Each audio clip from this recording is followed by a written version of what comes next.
Hello students हमने BA BSc final year की book start की थी न्यूमेरिकल एनालिसिस, जिससे हमारी थर्ड यूनिट स्टार्ट हो चुकी है और चैप्टर नंबर 7 चल रहा है, जो है हमारा आइगन वैल्यूज़ प्रॉब्लम्स। आज हमारा अब तक हम दो मेथड कर चुके हैं, पावर मेथड एंड जैकोबीज मेथड। आज हमारा रहेगा थर्ड मेथड।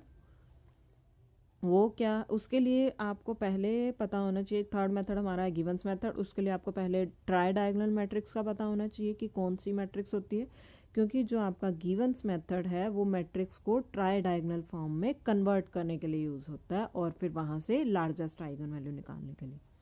ठीक है, पहले देखते हैं। मान लो 3x3 मैट्रिक्स है हमारे पास। आपके पास मैट्रिक्स ट्राई डायगोनल फॉर्म में कब होगी, जब एक तो ये होती है हमारे पास डायगोनल एलिमेंट्स, ये सुपर डायगोनल एलिमेंट्स, ठीक है, और ये बिलो डायगोनल एलिमेंट्स। अब इन तीनों को छोड़ के ये कुछ भी हो सकते हैं एलिमेंट, इन पे कोई कंडीशन नहीं है। इनके अलावा जो भी एलिमेंट्स बचे हैं हमारे पास मैट्रिक्स में, वो कैसे हों, ज़ीरो के इक्वल अगर हैं तो इट मीन्स मैट्रिक्स आपकी किस फॉर्म में है, ट्राई डायगोनल फॉर्म में। ये 3x3 में होगी फॉर्म हमारे पास। मान लो 4x4 में आपसे पूछा जाए तो पहले तो ये डायगोनल वाले ले लो, फिर सुपर डायगोनल, ये बिलो डायगोनल, इनको छोड़ दो। इनके अलावा जितने भी एलिमेंट बचे उन सबको ज़ीरो के इक्वल कर दो, तो ये आपकी मैट्रिक्स बन जाएगी ट्राई डायगोनल फॉर्म में। ठीक है, अब हम गिवंस मेथड देखते हैं क्या है हमारे पास। सीधा मेथड पे ही आते हैं, ऐसे कंफ्यूज हो जाओगे। देखो हमारे पास है example, transform the matrix A is equals to 1 2 2 2 1 2 2 2 1 to tri-diagonal form by Given's method. Also find the largest eigenvalue and corresponding largest eigenvector, corresponding eigenvector। ठीक है, अब सबसे पहला काम आपको क्या है, इस डायगोनल एलिमेंट्स को, सुपर डायगोनल एलिमेंट्स को और नॉन डायगोनल एलिमेंट्स को छोड़ दो। अब हमारे पास ये एलिमेंट ऐसे हैं ना, जो हमारे कैसे होने चाहिए थे, ज़ीरो के इक्वल। अब ये किस पोजीशन पे हैं, A13 पे है। ठीक है, सबसे पहले A13 पोजीशन है ना, A13 पोजीशन पे एलिमेंट क्या है हमारा, 2 है, और इस पोजीशन का एलिमेंट ही मेरा 0 होना चाहिए। मतलब अब मेरा जो भी सारा काम होगा इस गिवंस मेथड में, इन दोनों एलिमेंट्स को 0 बनाने के लिए होगा।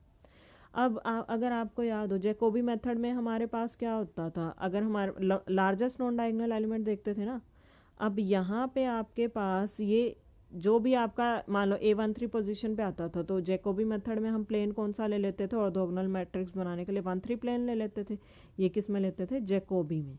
ठीक है, लेकिन अब आपके पास चेंज क्या है, उसमें लेते थे I कोमा J। अब आपके पास क्या होगा, जो प्लेन बनेगा वो I+1 कोमा J प्लेन में आपकी ऑर्थोगोनल मैट्रिक्स बनेगी। अब I क्या है 1, J क्या है 3, तो हमारे पास प्लेन क्या आ जाएगा, 1+1 3 मीन्स 2 3 प्लेन में आपके पास ऑर्थोगोनल मैट्रिक्स बनानी पड़ेगी आपको। ठीक है, अब ऑर्थोगोनल मैट्रिक्स हमारी कैसे बनती थी, प्रोसेस यहाँ पे वही सेम रहेगा, बस ये डिफरेंस था यहाँ पे, जैकोबी में I कोमा J और गिवंस में I+1 कोमा J। ठीक है, अब इसकी हेल्प से पहले डायगोनल एलिमेंट कौन कौन से बन सकते हैं, B1 मैट्रिक्स लिया तो B22 और B33। इन दोनों डायगोनल एलिमेंट्स पे हमने क्या पुट करना है, कॉस थीटा।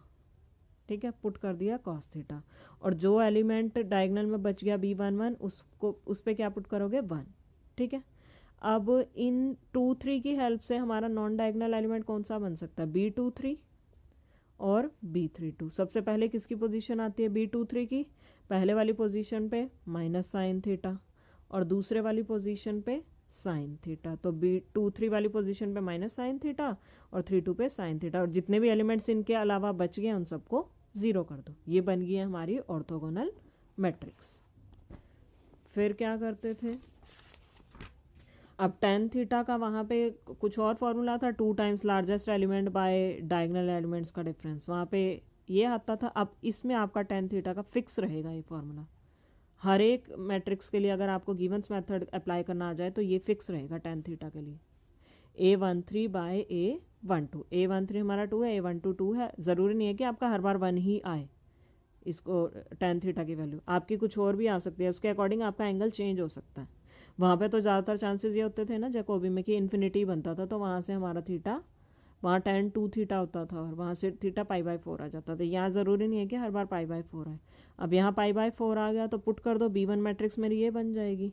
अब वहाँ हम क्या नाम देते थे फर्स्ट ट्रांसफॉर्मेशन को, D1 बोलते थे ना, B1 इनवर्स AB1, क्योंकि हमें D1 इसलिए देते थे क्योंकि मुझे उसको डायगनल में चेंज करना था। अब मुझे ट्राई डायगनल में लेना है तो इन्होंने D1 वगैरह कोई नाम नहीं दिया, इन्होंने A1 नाम दे दिए। B1 इनवर्स AB, B1 कैसी मैट्रिक्स है, ऑर्थोगोनल मैट्रिक्स है, तो इट मीन्स क्या होगा, B1 का इन्वर्स किसके इक्वल चला जाएगा, B1 के ट्रांसपोज के इक्वल, ट्रांसपोज लो इन्वर्स बन गया, मल्टीप्लाई करके ये मैट्रिक्स बन गई मेरे पास। अब इसमें कैसे हैं, ये दोनों एलिमेंट को ही मुझे जीरो बनाना था, बन चुके हैं, इट मीन्स ये ट्राई डायगोनल फॉर्म में आ चुकी है जो हमारी रिक्वायरमेंट थी। अब क्या करना है, इसकी हेल्प से मुझे आइगन वैल्यूज निकालनी है। कैसे निकलेंगी भाई, A1 माइनस लैम्डा ही कर दो, जीरो के इक्वल रखो। अब ये वाला मेथड आपको फॉलो करने की कोई ज़रूरत नहीं है, सिंपल अपना डिटर्मिनेंट को सॉल्व कर लेना, वहाँ से लैम्डा की जो भी वैल्यूज़ आ जाएंगी वो आपके पास आइगन वैल्यू बन जाएंगी। ऐसे देखोगे तो कन्फ्यूज़ हो जाओगे, सीधा लैम्डा की डिटर्मिनेंट सॉल्व करो और अपना लैम्डा की फॉर्म में जो भी इक्वेशन आएगी उसके रूट्स निकालो, वो आपकी आइगन वैल्यूज़ बन जाएंगी, ये बन जाएगी आगे आइगन वैल्यूज़। ठीक है, तो लार्जेस्ट इन्होंने हमें कहा था निकालने के लिए, लार्जेस्ट क्या है 5। अब कॉरस्पॉन्डिंग आइगन वेक्टर निकालना है, उसके लिए प्रोसेसिंग क्या रहेगी, A1 minus lambda into y is equals to 0, y1 y2 y3 नाम दे दिया, A1 जो हमने वही ट्राई डायगनल फॉर्म में कन्वर्ट की है। ठीक है, अब इसकी हेल्प से जो भी इक्वेशन बनेगी, 3 इक्वेशन बनेगी, 3 अननोन है, यहाँ से हमारे पास y1 y2 y3 की वैल्यू इजीली आ जाएगी। अब ये नहीं है हमारे पास आइगन वेक्टर, अभी नहीं आया, अभी आगे थोड़ा सा और काम करना है फिर आएगा। अब आइगन वेक्टर कैसे आएगा हमारे पास, जैसे वहाँ हम क्या करते थे, जितनी भी रास्ते में ऑर्थोगोनल मैट्रिक्स होती थी उनको मल्टीप्लाई कर देते थे ना, हमारे पास तो आइगन वेक्टर आ जाते थे, तीनों इकट्ठे आते थे। अब यहाँ पे एक का आइगन वेक्टर निकालने के लिए बोला तो ऑर्थोगोनल मैट्रिक्स तो यूज़ होगी, और ये जो आपने ये वेक्टर निकाला इसको मल्टीप्लाई कर दो, इसकी हेल्प से आपका जो वेक्टर बनेगा फिर वो वेक्टर होगा आपका eigen vector corresponding to eigen value 5। ठीक है, एक बार मैं रिपीट कर देती हूँ, हमने पूरे इसमें मेथड में किया क्या है। गिवंस मेथड है हमारे पास, सबसे पहले वही ट्राई डायगनल एलिमेंट्स को छोड़ दो, मतलब diagonal elements, super diagonal elements और बिलो डायगनल एलिमेंट्स, इनको छोड़ दिया। अब हमें ज़ीरो किसको बनाना है, इन दोनों को, ये किस पोजीशन पे है, A13 पे है, तो जो हमारी ऑर्थोगोनल मैट्रिक्स बनेगी वो किस उस पे बनेगी, किस प्लेन में जाएगी, A13 है ना, I+1, J means A23 plane में हमारी मैट्रिक्स बनेगी ऑर्थोगोनल। अब 2-3 प्लेन में बन गई तो पहले क्या किया, जो भी आपके डायगनल एलिमेंट्स बन सकते हैं इस 2-3 की हेल्प से उनको cos थीटा बनाया, बचे हुए डायगनल एलिमेंट को 1, और इसकी हेल्प से जो पहले पोजीशन आ रही है नॉन डायगनल की उस पर माइनस साइन थीटा, बाद वाली पोजीशन पे साइन थीटा।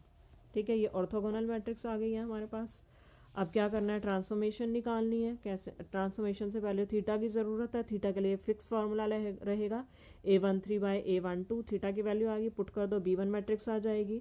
अब आपकी फर्स्ट ट्रांसफॉर्मेशन क्या रहेगी, B1 इनवर्स AB1, आपके पास मैट्रिक्स आ गई है, और ये मैट्रिक्स आपके पास ट्राई डायगनल फॉर्म में फर्स्ट ट्रांसफॉर्मेशन में ही कन्वर्ट होके आ जाएगी। अब इसकी हेल्प से A1 माइनस लैम्डा आई करो, वहाँ से लैम्डा की वैल्यू निकालो, आपके पास A की आइगन वैल्यूज़ आ जाएंगी, आइगन वैल्यू आ गई। अब लार्जेस्ट आइगन वैल्यू निकाल सकते हैं इन सारी आइगन वैल्यू में से। अब इसके कॉरस्पॉन्डिंग आइगन वेक्टर निकालना है, कैसे निकालेंगे हम आइगन वेक्टर, A1 माइनस, अब लैम्डा को 5 पुट कर दो, 5i into y is equals to 0, y1 y2 y3 की वैल्यू निकाल लो।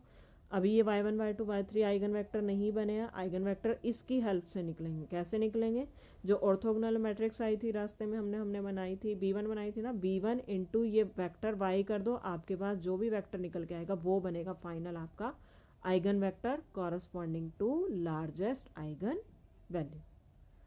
ठीक है स्टूडेंट्स, उम्मीद करती हूँ कि आपको समझ में आ गया होगा। बिल्कुल एक ही क्वेश्चन था, एक ही एग्जांपल था, इस मेथड पे बेस्ड, बहुत सिंपल है आपका। अगर जब कोई भी मेथड याद है तो आपको ये भी इजीली इसके साथ पेयरिंग में याद हो जाएगा, कोई दिक्कत नहीं आने वाली। अगर फिर भी कोई दिक्कत आती है तो आप मुझसे पूछ सकते हो। और एक मेथड का हमने एक एग्जाम्पल किया ना, इसके एक्सरसाइज के 1 या 2 जितने भी अवेलेबल हो वो सारे क्वेश्चन आपको अपने हाथ से करके ज़रूर देखने पड़ेंगे, क्योंकि एक्सरसाइज में कई बार अलग टाइप के क्वेश्चन निकल आते हैं जिसमें कुछ अलग टाइप की कॉम्प्लिकेशंस होती हैं। वो जब तक आप अपने हाथ से करके नहीं देखोगे तब तक आपके लिए बहुत मुश्किल रहने वाला है। तो जितने भी क्वेश्चन आपके हर मेथड पे बेस्ड हैं, एटलीस्ट 2 क्वेश्चंस अगर एक ही अवेलेबल है तो एक ही करना पड़ेगा, एटलीस्ट अगर ज़्यादा अवेलेबल है तो 2 क्वेश्चंस हर मेथड के आप अपने हाथ से करके देखो, प्लस एग्जाम्पल भी आप अपने हाथ से करके देखो, तो आपके मेथड्स आपको एग्ज़ाम में नहीं भूलने वाले हैं। ठीक है, तो उम्मीद करती हूँ सबको समझ में आ गया होगा। अगर फिर भी किसी का कोई डाउट है तो आप मुझसे पूछ सकते हो। Thank you students.